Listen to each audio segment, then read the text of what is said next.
Welcome to my YouTube channel, Tony Su Vega, your feng shui guru and paranormal expert.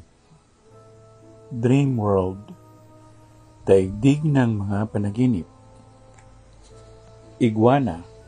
Kung kayo ay nakapanaginip ng isang iguana at ito ay nakatanaw sa iyo, ang ibig sabihin niyan, mayroong nagmamatsyag sa iyo na hindi mo inaakalang ikaw ay inoobserbahan nito.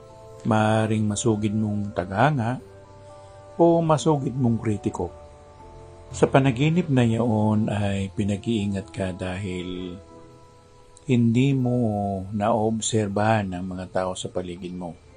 Pinag-iingat ka dahil hinihintay ka ng iyong kaaway na magkamali ka.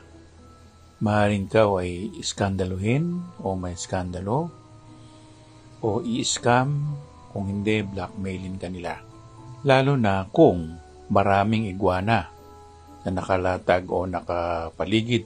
Ibig sabihin yan, maraming tsismoso tsismosa at malilikot ang kanilang mga mata sa pagkakamali mo, lalo na kung itong mga iguana na ito ay humuhuni na parang butiki.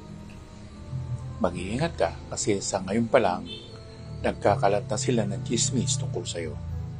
Kung tahimik naman ang iguana, nakatingin lang siya sa iyong ganyan, ang ibig sabihin niyan, maaaring hindi pa siya nagsasalita laban sa'yo o naghahanda pa lamang siya para siraan ka.